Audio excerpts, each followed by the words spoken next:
Okay, so now is a time of new beginnings and new ideas.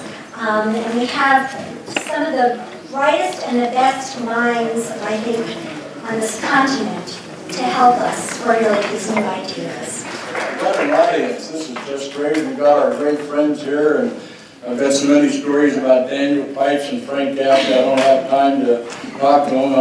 He and I met in Tel Aviv about 10 years ago, so we have a lot of, well, also a young lady, I don't know where she's sitting. We met at the King David Hotel about 8 years ago. There she is sitting back there, raising her hand.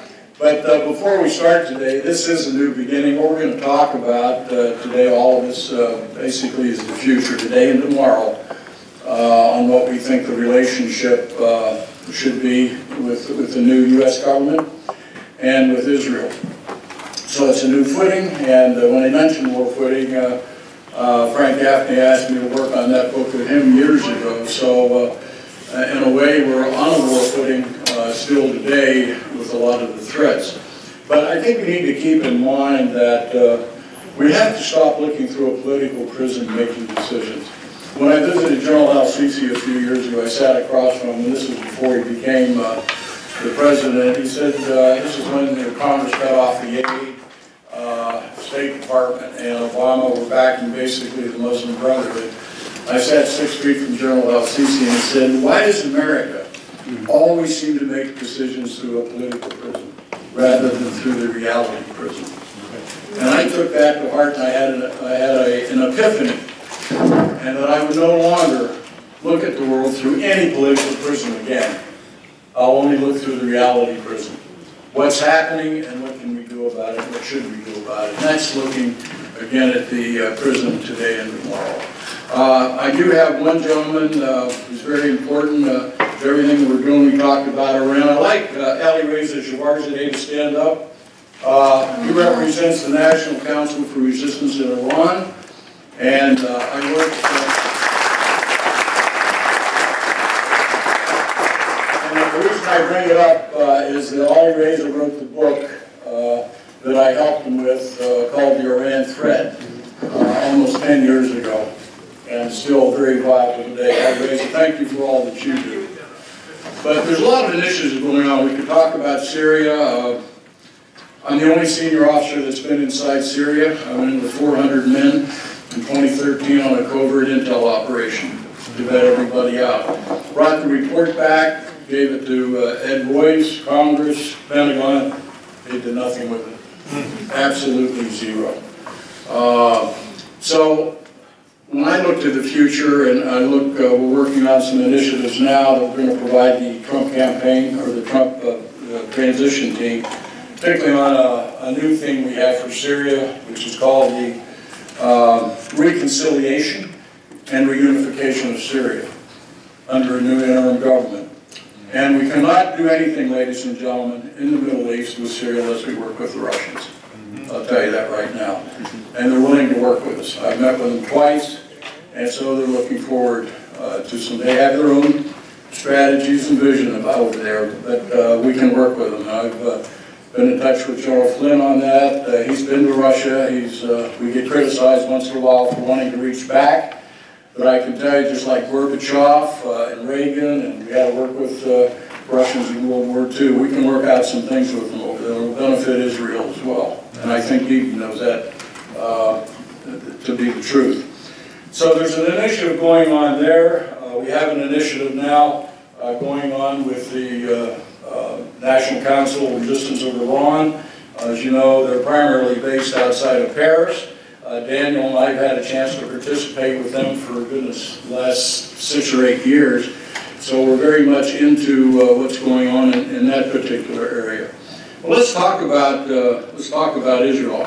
She gave me 15 minutes. I told her I needed 3 hours. And I know Frank and Daniel always take at least a half hour. So, and I'm not sure about how long yours will take. But what we sort of came to a conclusion, Sarah and I did when we talked, and talked to, I guess, David. You're here, David Green, somewhere. There he is in the back. You go to these conferences, and you go away and nothing ever seems to happen. So we sort of came to a decision that we wanted some kind of an end game for today, and a paper that we could actually send to the transition team. We can send it to BB, we can send it to the press, whatever we want to do with it. And it's not what we're sitting up here, what we think. This is going to be a paper about what you think as well. So, Sarah, I think your email is probably the best conduit to come back. Anything you have of what we discussed today, please send us your ideas. And the issues I'm going to cover right now, and I'm sure the rest of the panel will cover them as well. But we need the voice to go back and then go to Congress, anywhere we want to send it, right, Sarah? And it's going to be really a report out of what we do and what they need to do as far as this future relationship of Israel and the United States. So let me throw out just a few of the points here that I think are concerned everybody, and that's based on what I call the chessboard of the Middle East. And it's very important that everybody knows the players over there and what's happening. And we will look at that chessboard, and we look at Israel, we look at Egypt, we look at Saudi Arabia, we look at Jordan, we look at Turkey. We look at the players over there, we look at ISIS, we look what's happening in Iraq now. And so you're going to see new relationships develop. I think we're going to have a much stronger relationship with Egypt and Jordan. And of course, you know, Egypt outlawed the Muslim Brotherhood. But now we see even Iran and their effect of funding cells inside the West Bank and in Gaza. And so when you look at that chessboard and you figure the players out, where's Turkey? Erdogan. All right? So you sort of got to look at who we're going to be players with to solve these situations over there. And so when I look at that chessboard, the realignment, because, you know, if you go over to Europe, you go to the Middle East now, we don't have any friends or allies. We didn't. Because we pissed everybody off. We really did. Now we've got to resurrect all of that.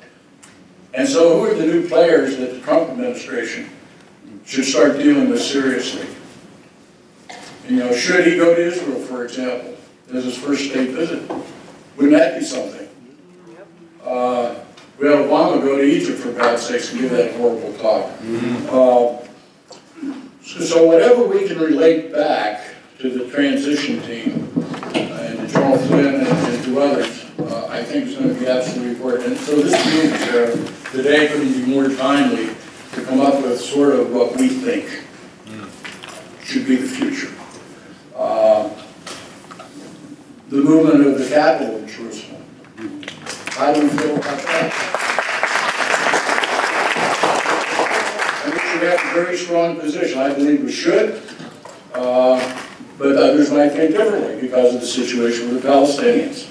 However, we have to make a stand in the Middle East, and we've got to make a stand to stand by Israel in every way that we can.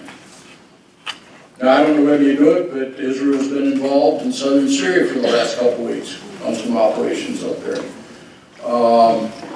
I think when you look at the national security of Israel, all right, I would even change the IDF to Israeli security forces, same way I changed our Department of Defense rather than creating a defensive mind all the time. Because when you're at war, it's offense and defense. I really like the Department of National Security, headed by Joe Mattis.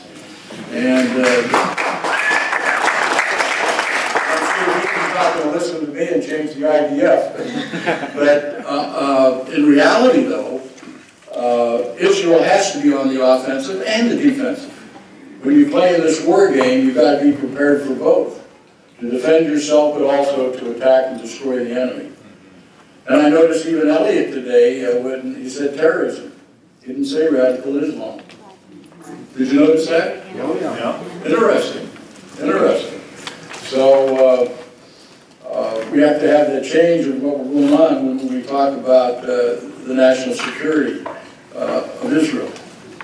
Now, thank God General al-Sisi's been helping them a lot in the Sinai, and that they've taken many casualties down there, you know, with some of the ISIS and al-Qaeda forces. You look at the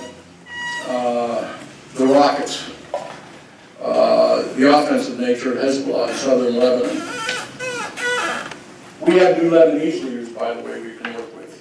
You don't hear about them, but they're there. They're in the flange. They're in the Christian community in Lebanon, and they're waiting. They want help.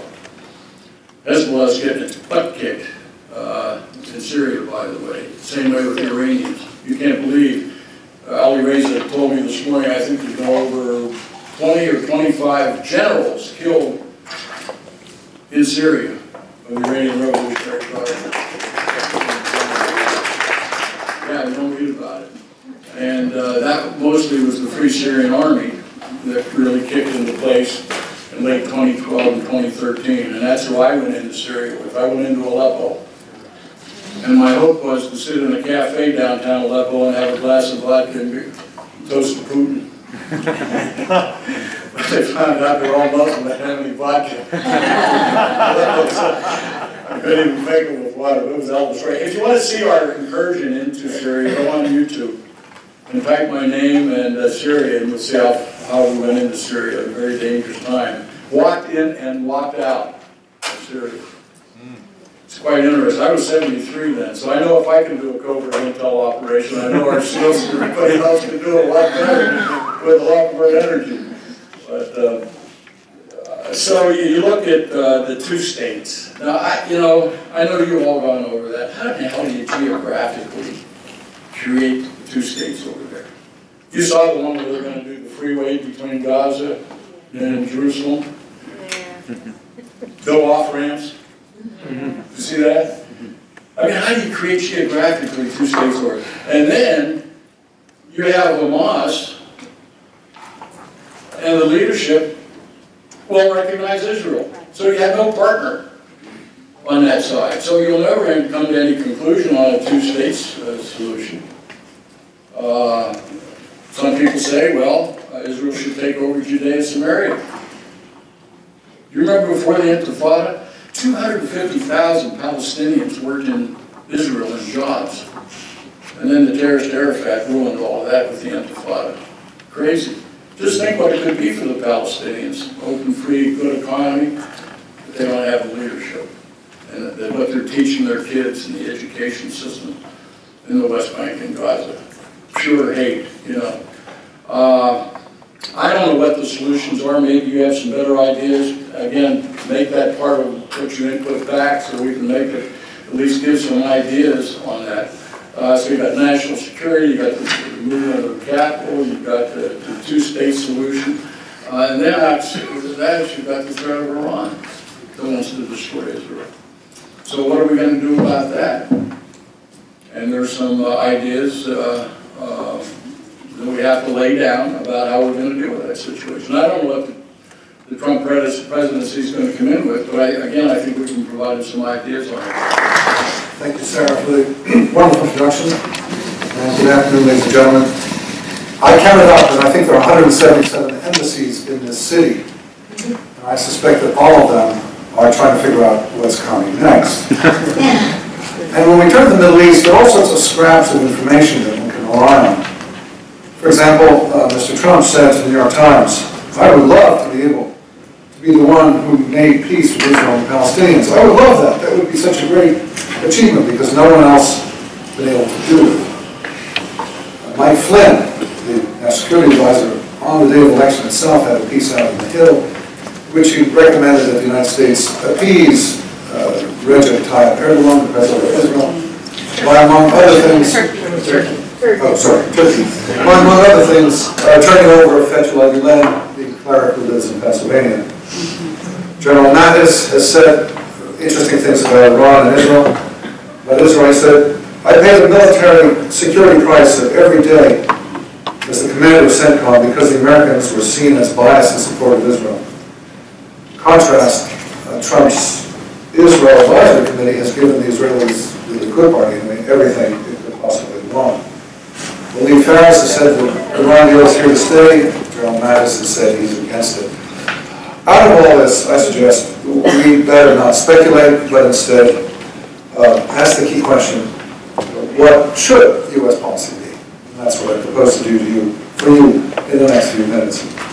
But I'd like to begin with some guidelines, beginning with the fact that the the Middle East is unquestionably the most volatile region in the world today. And therefore, because it's so dangerous and caused us so many problems in the past, our goal should be modest, to minimize problems and to avoid dangers. If you look back at the past two administrations, I think you can agree that they weren't too good at it. They did it in opposite ways. They went wrong in opposite ways. George W. Bush tried to do too much. Nation building in Afghanistan, bringing freedom and prosperity to Iran, establishing democracy in Egypt, solving the Israeli conflict, none of which were achieved. In contrast, Barack Obama reacted against this and tried to do too little. This notion that we were doing too much, what Paul Kennedy of Yale called imperial overstretch, withdrew prematurely from the conflicts we were in, drew red lines that he later abandoned, declared a fantasy pivot to Asia, and granted nearly free rein to the Kremlin. I think that future policy should be somewhere between these two extremes, doing too much, doing too little. Our policy should be quite simple: to protect Americans, to advance American interests, to stand by American allies. Don't aspire to fix the region, but also don't retreat into isolationism. Make promises carefully and fulfill them reliably. Think before you lead. With this in mind, I'd like to take up 6 regional issues. I'm not going to discuss Islam. I'm happy to do that later. Iran, Saudi Arabia, Turkey, Syria, Egypt, and a country that Arabs are. So starting with Iran, Iran is overwhelmingly the greatest concern immediately now. I advocate, and would suspect many of you would agree, the immediate and complete abrogation of the weird item known as the JCPOA, or the Iran deal.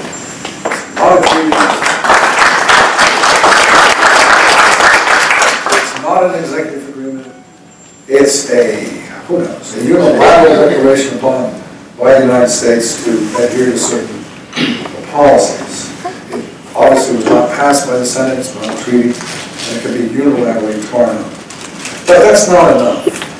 If we're going to be serious about the Iranian nuclear buildup, we cannot rely on sanctions. We cannot rely on economic tactics alone. We must use the threat of force. I believe that the U.S. government should pose an ultimatum to the Islamic Republic of Iran. Unless it shuts down its nuclear facilities by a date certain, we will do it for them. I suspect they will do it on their own.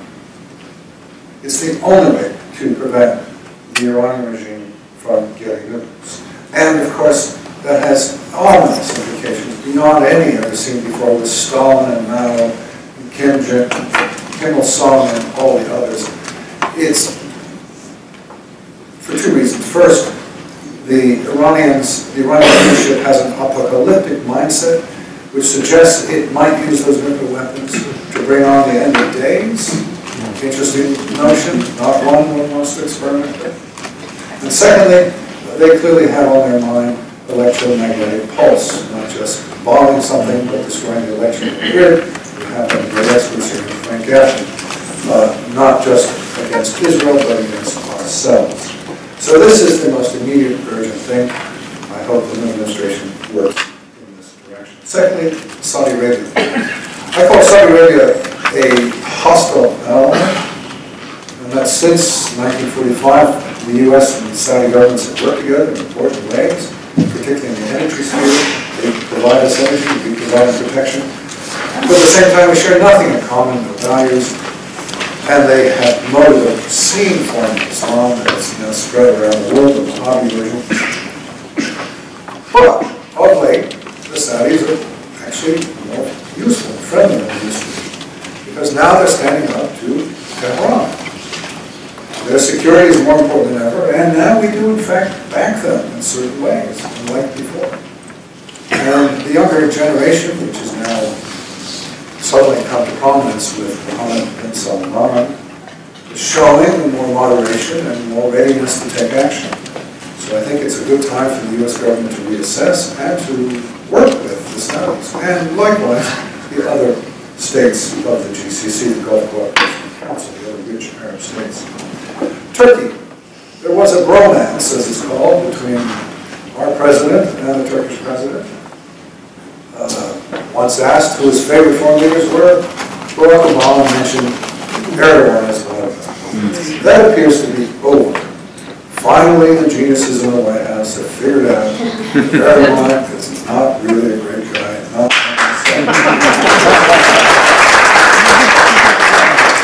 Finally, they realize that he's an Islamist. Finally, they realize he's a dictator. But still, they're not ready to say it in public. And our relationship with the Turkish government continues to muddle along without any real assertiveness on our part. I think it's time to give up on this making nice diplomacy with the Turks and become more assertive. I mean, they're playing footsie with the Russians and the Chinese. They have hostile relations with virtually every one of their neighbors.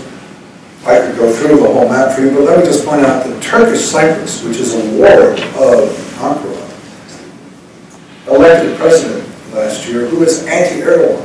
So deep is the antagonism to Erdogan that even his own ward is against him.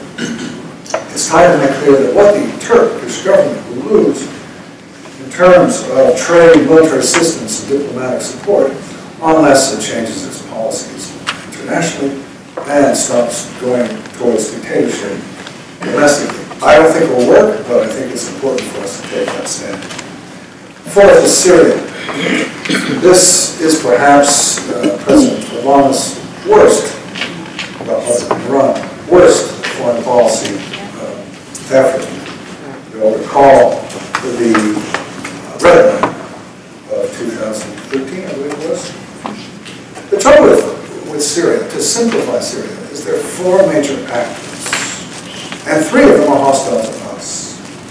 First, you have ISIS, famous ISIS, horrible ISIS. Then you have the less horrible, but still horrible, Sunni Arab rebels backed by the Turkish country and Saudi governments, mostly Islamists, but not so bad Islamists, merely Al-Qaeda Islamists, not ISIS Islamists. Then you have the Assad regime backed by the Iranian and Russian governments. And finally you have the Syrian Democratic Forces, mostly Kurdish, mostly made up of elements that are friendly to us. So in this Hobbesian state of war of all against all, with a single exception, which is ISIS and the Assad regime, they don't fight. But otherwise everybody fights everybody. There are 5 civil wars going on at once, if you can our government has been unable to find a policy and to stick with it. Commendably, it does help the SDF, the Syrian Democratic Forces, the Kurds in particular. That's a good thing. But the overemphasis on destroying ISIS has led to alliances with Ankara, Tehran, and Moscow, which are very bad ideas. My view is that we should let those other 3 fight each other into oblivion. Right. There's nothing for us in protecting one against the other. That's right. Our efforts should go to support the Kurds and to provide humanitarian assistance.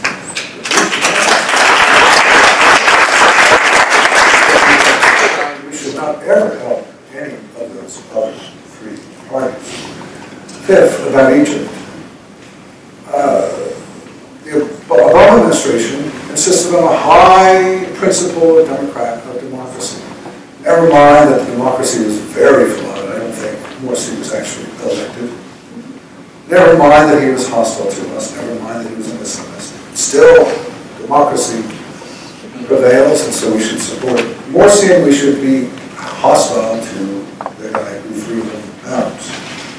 And so Sisi has been punished for the coup d'etat, the revolution called Portugal, of mid-2013, by withholding armaments and aid and being rather rough towards them. This clearly needs to change. I worry that Sisi is not up to the position he has taken, elected to.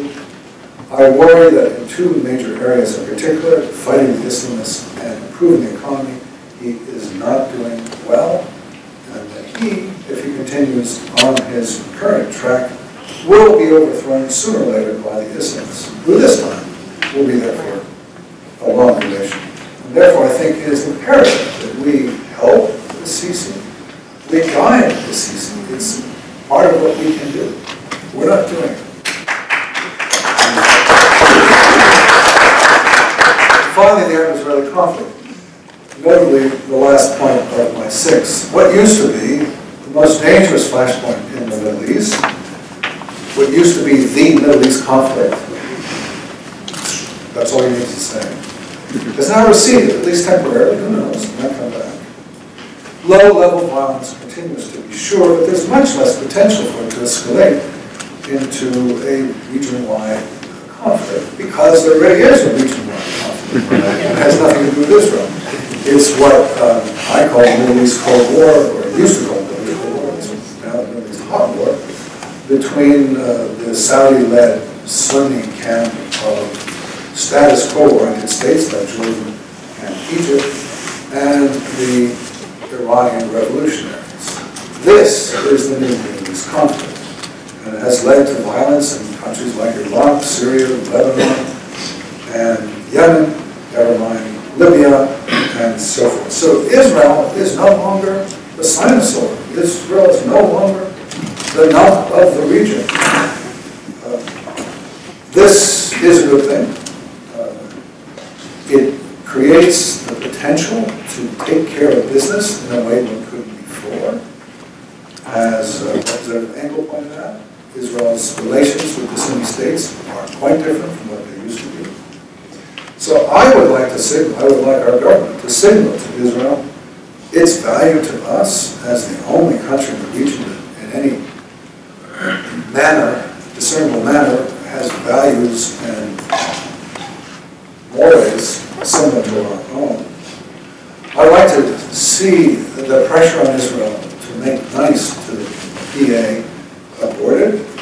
I'd like to discard the old partner for peace paradigm, pretense.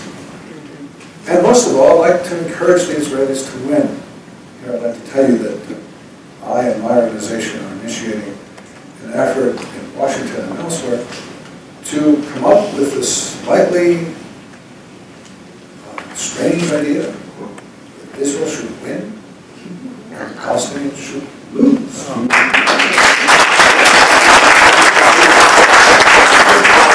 We call it Israel Victory Project. E.J. Kimball and Cliff Smith, if you could stand. Key players in Washington, and we'll be pushing it in various ways in the months ahead. Israel wins, the Palestinians lose, and that's the way the conflict comes to an end. Not through more negotiations, more mediation, and more painful concessions. So to conclude, I offer a simple policy of protecting Americans and their allies. I see this moment as a great opportunity to fix the legacy of bipartisan mistakes. Thank you. Good afternoon, everybody. Thank you, Sarah, for inviting me. It's a pleasure and an honor to speak with all these great gentlemen. In Sefer Mishlei, the book of Proverbs, King Solomon says, "Rabot machshavot belev ish va'atzat Hashem hi taqum." Many thoughts are in a person's heart, but the counsel of Hashem, counsel of God, only it will prevail.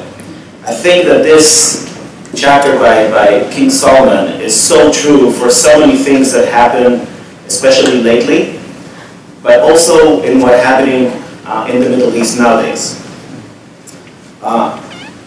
I would like to say that, in my analysis, I do not intend to perform any kind of prophecy, even though that would be pretty good. I'm only presenting my humble professional opinion and suggestions. So we are standing today, as many of the speakers before me said, after 8 years of tremendous changes and turbulences in the Middle East. It started with the attempt of President Obama to open a new chapter in the U.S. Middle East relationship, and it ends, or not ending yet, with what seems to be a religion war.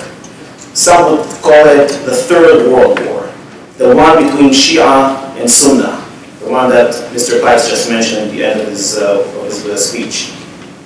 all happening in the Middle East, but completely linked to other events around the globe. One cannot ignore.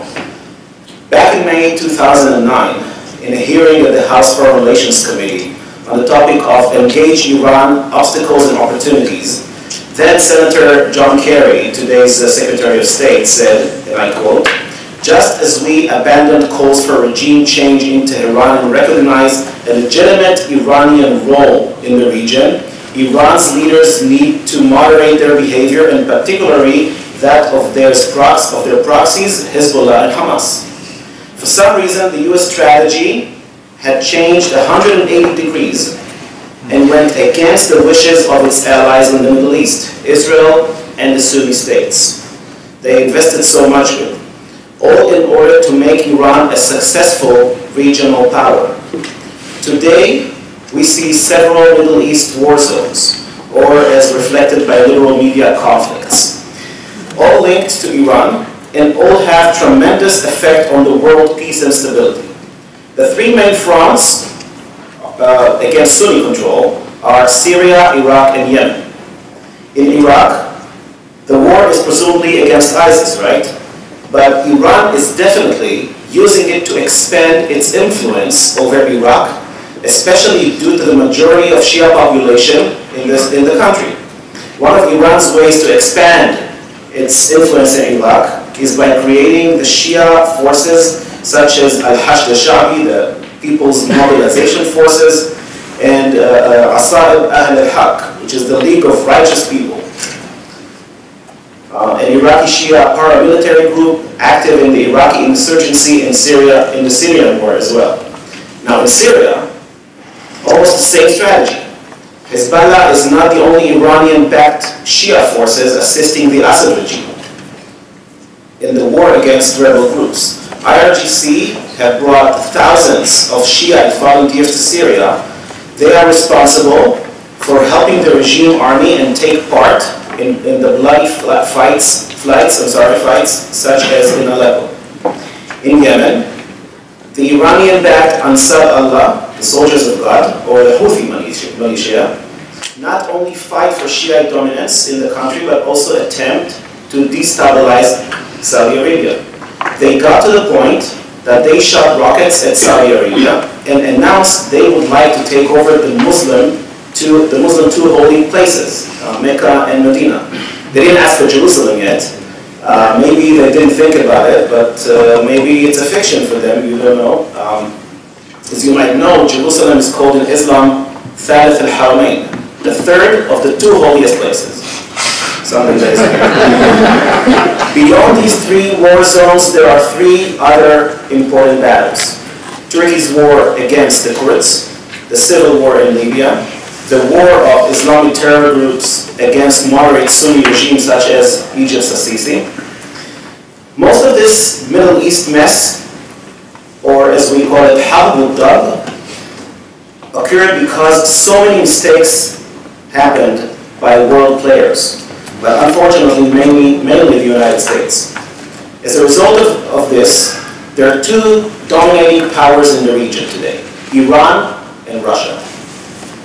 Perhaps the US and Russia see in front of them the fight against ISIS, but under this war, there is a deeper and more dangerous war, the Sunnah against the Shia and vice versa. This conflict is growing every day, that vindictive Shiite forces enter into Sunni areas never populated by Shia, such as Al-Nabar province, the cities in Iraq of Ramadi, Fallujah, Tikrit, rings the bell, that's where Saddam Hussein was born. These entries caused tens of thousands of Sunni refugees inside Iraq, and we did not even hear yet the last word. Also ISIS, or as we call it Daesh, was born in Fallujah after the Shiite raised their heads when the US transferred the government to the Shiites of Iraq. They were cruel against the Sunnis, but the Sunnis are cruel too. The fact that the Shiites take control of Sunni lands is driving all the Sunni countries around it nuts. And first of all, Saudi Arabia and Jordan, since they're being affected demographically. The Shiite threat from Iraq and Syria, from Jordan's perspective, is far more dangerous than ISIS. Saudi Arabia is also being threatened by Iraq and Yemen. That's why they were forced, together with the Gulf countries, to go against the Shiite axis, including against Assad. But this move is causing a conflict between them and the United States. That's the source of disengagement between these countries and the departing U.S. administration. And we haven't touched yet the Iran agreement, but let's touch it a little bit. It is almost a year and a half since the agreement with Iran. It seems for Iranians that time was frozen ever since. There is no economic boost. Yes, today I read in the news that I think carpet export from Iran rose by 17%. Wow, that's amazing, carpets. I love Iranian carpets, but I don't think 70% is what they hope for. There is no economic boost, as I said, no global trade zone. It is still distanced from the global banking system, and the country is deeply involved in the muds of Iraq and Syria. But all of this is not challenging the regime for some reason. Why are they still in power? Because they are the default. Because they tell their people, it's either us or you become Syria. As simple as that. And no one wants to become Syria, of course.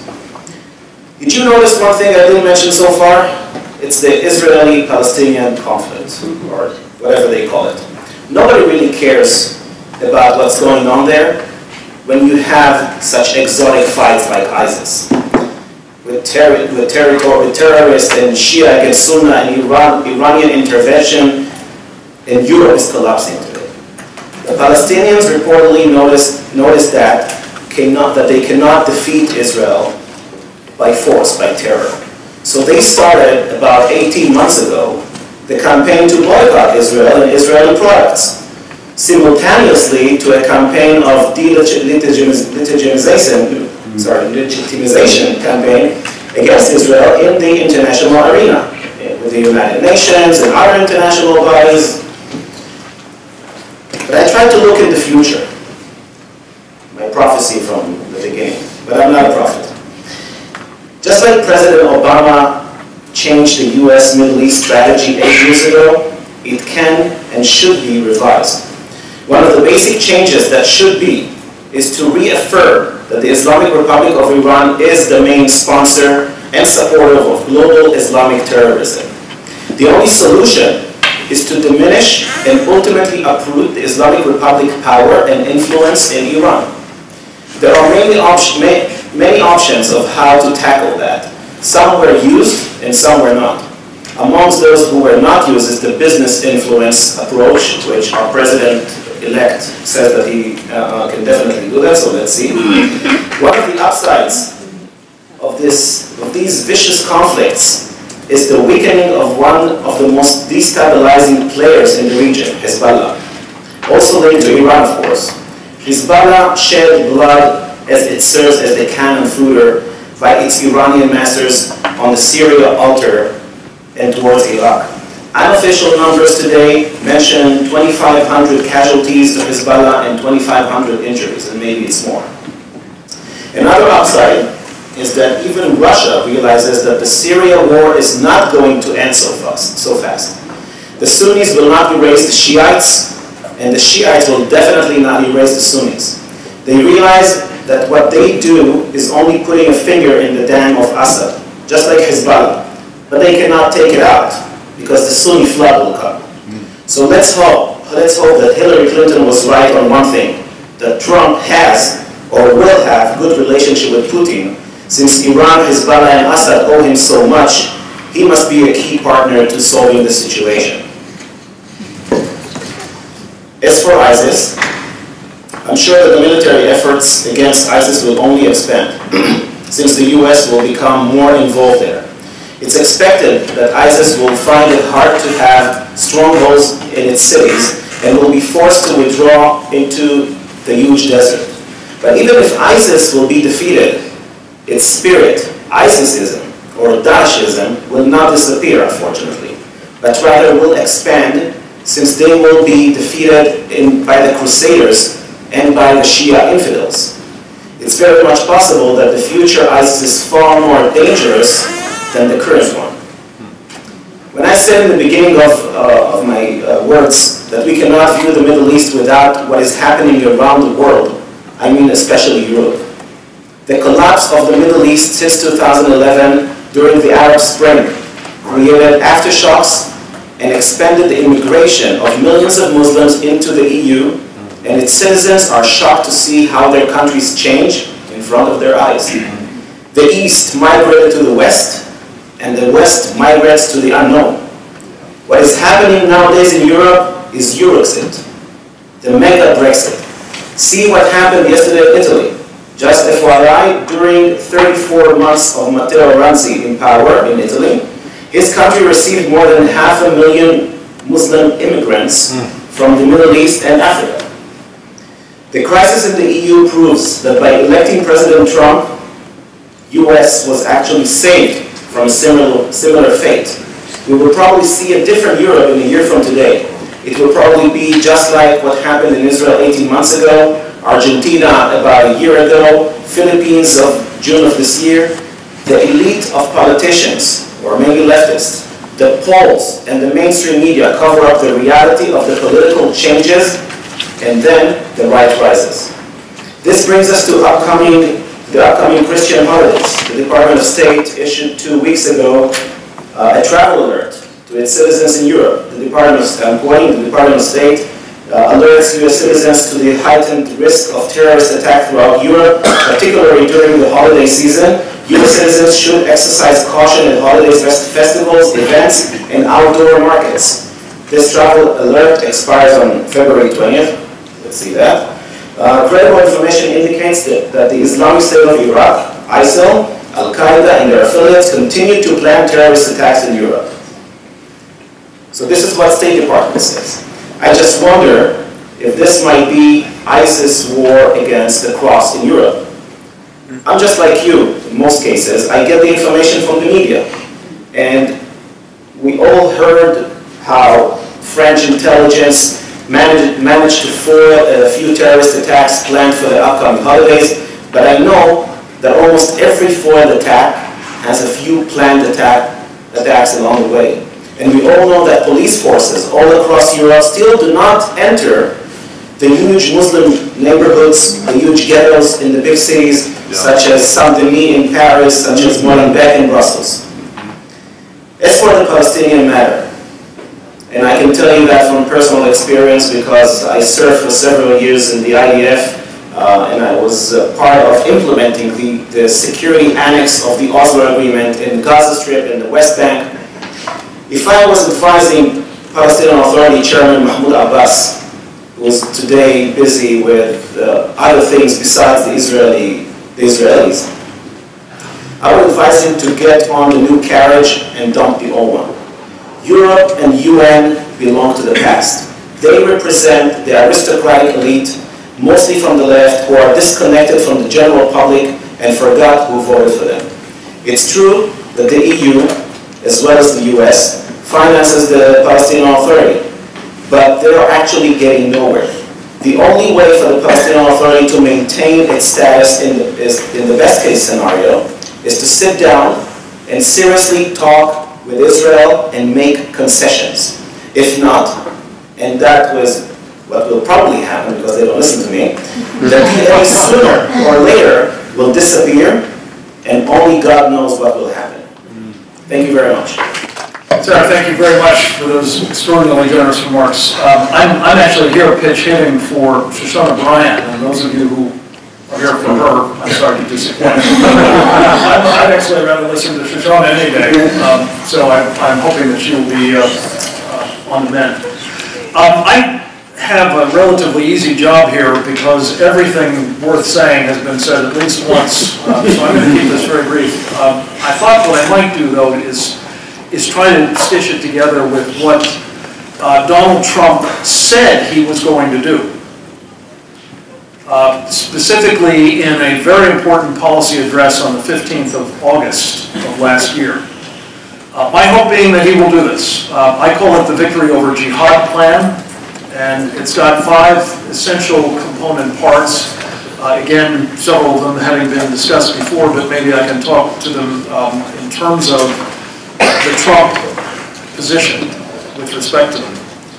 The first, and I happen to think it was probably the most important, certainly politically, was what I described as a commitment to stop importing jihadists. Turns out we have plenty of them. There's no need for more. And his commitment to try to begin applying a filter to prevent more from coming into this country, I think was one of those 80% supported positions. The exact nature of the filter evolved a little bit in the course of the campaign, as you may remember. It started out a ban on all Muslims, we were told. It went from there to trying to make sure that we weren't importing people from terrorist sponsoring or certainly overrun states without extreme vetting. And I think most especially he made it clear that there needed to be the application, much as there was during the Cold War, of a test of consistency in terms of the applicant with our values, specifically our constitutional values. And what he actually said in this speech, which was rather important, Sarah mentioned a term that we think really describes the antithesis of those values, namely Sharia, and the adherence of those who seek to impose it, this totalitarian, brutally repressive, misogynistic, anti-Semitic, just horrifically intolerant program on all the rest of us are really not needed here. And I think that it's important to recognize that they have no right to be here, those that are overseas and seeking to migrate here, or if you will, make a hijra here. As Eitan said, we've seen the effects of that hijra in Europe. It isn't pretty. So point one was stop importing jihadists. I would just mention in passing that in addition to the roughly 100,000 or so, not necessarily all jihadists, but overwhelmingly Muslims who've come in under refugee programs in the past year without vetting. Our FBI director, the director of national intelligence, the Homeland Security Secretary have all said they cannot vet these people, let alone extremely vet these people. There are now 2,400 that are on their way from an island off the coast of Australia under secret arrangements that the Congress is not going to be read in. I'm willing to stipulate that if the Australians don't think they need those folks, I'm really pretty persuaded we don't either. So this is what we were going to see more of, I suspect, in the closing days of this administration, a very important commitment by President-elect Trump to stop it. Second, as several of my colleagues have mentioned, I'm really very proud to be here with so many friends. We need to shred the Obama bomb deal, as my friend and colleague Fred Fleiss has called. This truly is national security fraud. It will have very far-reaching repercussions, probably for generations. Stopping it, stopping the bleeding, if you will, is, I think, absolutely essential. And I hope that, again, despite some evolutions in President-elect Trump's position on this, that's where he will come down.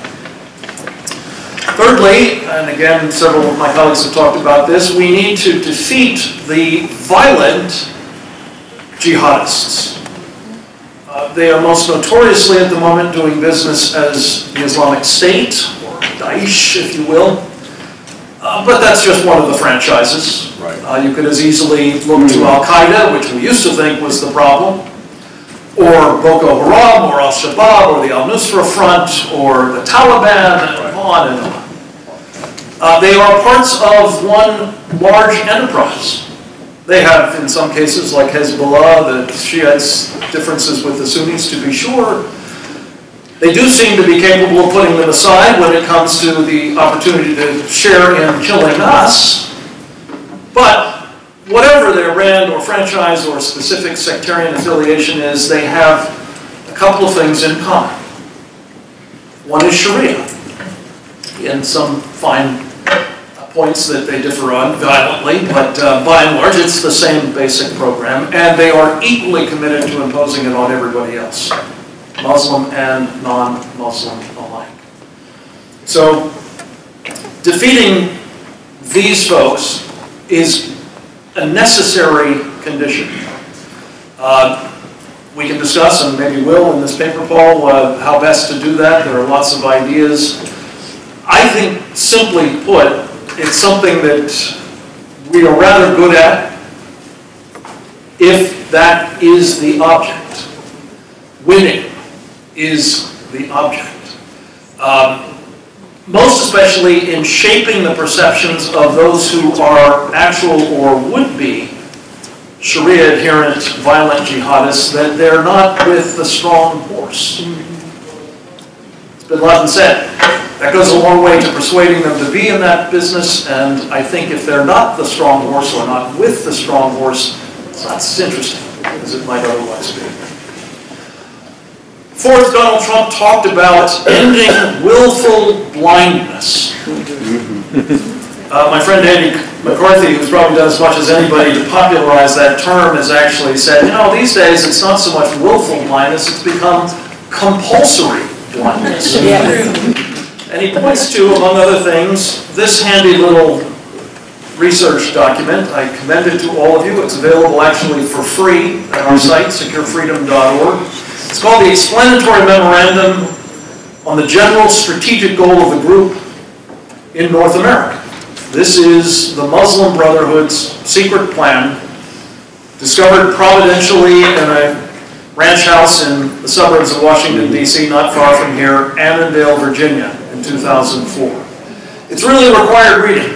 Anybody who's in this room who hasn't read it yet, please make a point of doing so by the end of the day, because there should be a quiz on it. Did you send it to Obama? I have reason to believe it has come to his attention, but I don't think he's troubled to read it. He's pretty much on board with the other team, to be honest with you. But I mention it simply because if you don't get this, it's easy to be willfully blind. And what we've documented, my colleague Claire Lopez and I, in another book, also available for free at securefreedom.org, entitled See No Sharia, is a description of how this willful blindness over time has led to the disarming, the comprehensive disarming of our first lines of defense against these sorts of enemies, whether overseas and coming here, or whether here and doing business already, under a variety of different rubrics, but basically associated most especially with the Muslim Brotherhood. Helpfully, in this little book in the back, you know the old line, you can't tell the players without a scorecard, there's a list of 29 groups under the heading Our Organizations and Organizations of Our Friends.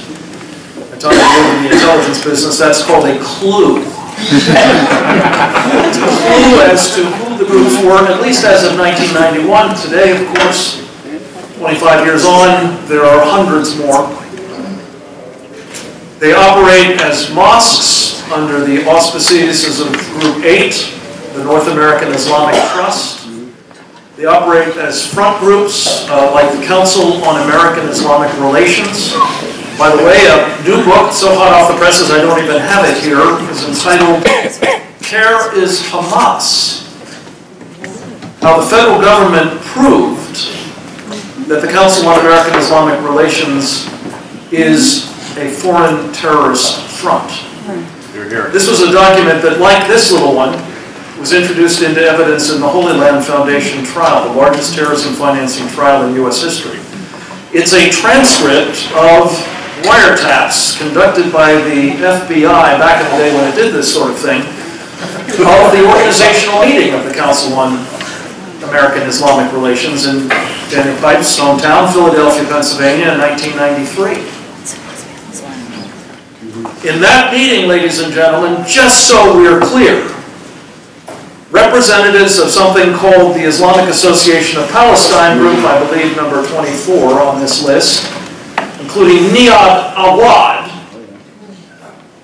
met with members and representatives of Hamas, which had not yet been designated a terrorist organization officially, but was understood by the FBI to be one, and therefore was worthy of surveillance. In this particular meeting, ladies and gentlemen, they agreed to set up the Council on American-Islamic Relations to do two things: to wage political warfare and raise funds on behalf of Hamas. So the next time you hear the Council on American-Islamic Relations trotted out by one of the major networks or New York Times and described as a civil rights organization, understand that what you're dealing with is an organization committed to one thing only: eliminating your civil rights and imposing those that are considered to be Sharia adherent, which are few and far between. So lastly, ladies and gentlemen, Donald Trump talked in his speech on the 15th of August, 2016, about rolling up the networks that engage in radicalization in the Muslim community.